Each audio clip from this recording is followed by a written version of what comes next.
fini par poursuivre ses études, postdoc et être chercheur aujourd'hui. Et il explique qu'effectivement, depuis qu'il est ici, on le sait, que s'il n'avait pas raccroché par la voie professionnelle, il n'aurait sans doute pas mis de sens sur son parcours. J'ai un ami qui est prof. Donc, bonjour Noémie, est-ce que tu peux nous dire qu'est-ce que tu es venue faire aujourd'hui au campus agricole et forestier de Mirecourt? Alors je suis venue aujourd'hui faire cette journée où on m'a gentiment invitée à présenter donc, mon parcours devant donc, des élèves, avec multiples anciens élèves aussi, et donc aussi au CIO, des professionnels de l'éducation nationale, pour aussi valoriser cette filière agricole et l'enseignement agricole avec mon parcours qui est assez atypique. Et donc, est-ce que tu peux nous en dire un peu plus sur ton parcours et l'intérêt de témoigner aux jeunes aujourd'hui? Alors je pensais que c'était intéressant de présenter mon parcours scolaire et le début de mon parcours, si on peut dire professionnel, parce que donc, quand j'étais à leur place, je trouvais ça intéressant d'avoir des témoignages de différents horizons. Et donc moi j'ai commencé avec une seconde générale, ou alors je me suis intéressée aux agroéquipements quand j'ai découvert cette filière, parce qu'on ne la connaît pas forcément malheureusement. Et donc j'ai fait une seconde et une première au lycée. Et donc ensuite j'ai fait ma terminale donc, au CFA avec un contrat dans une concession agricole. Et donc en ce moment je suis en BTS génie des équipements agricoles au campus agricole de Vesoul. D'accord.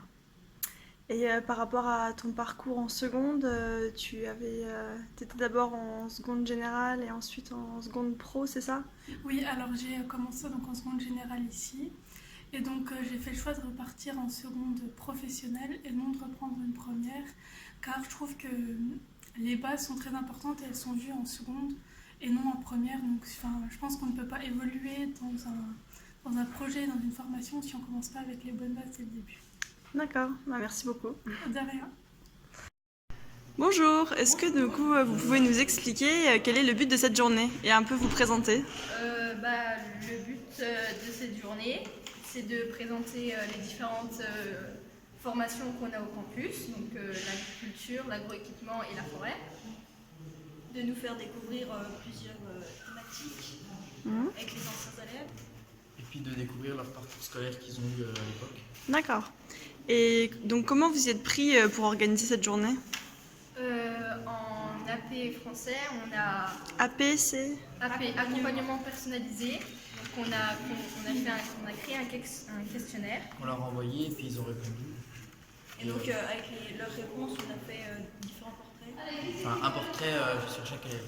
D'accord, donc vous avez fait des portraits des anciens des élèves pour s'inspirer de leur parcours. Voilà, pour avoir d'autres possibilités pour nous plus tard, pour voir ce qu'on peut faire par la suite.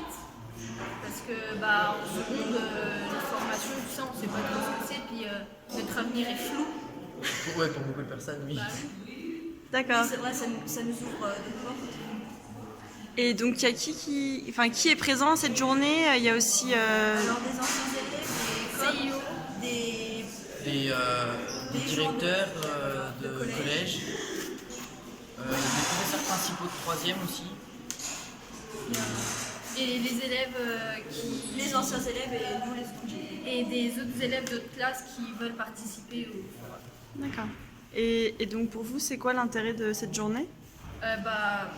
Montrer toutes les formations qui sont capables à Mirecourt, parce que Mirecourt, ça recrute énormément d'élèves chaque année et puis ça baisse de plus en plus. Du coup, ça serait pour faire reconnaître le lycée et le campus entier. Et puis il y a plein de formations différentes qui peuvent être intéressantes pour plusieurs personnes. Et que le lycée agricole, c'est pas qu'un lycée agricole où on peut voir que des paysans. On peut avoir d'autres formations. Oui, c'est ça. Selon vous, il y a peut-être une méconnaissance, c'est ça, des formations. Oui. D'accord.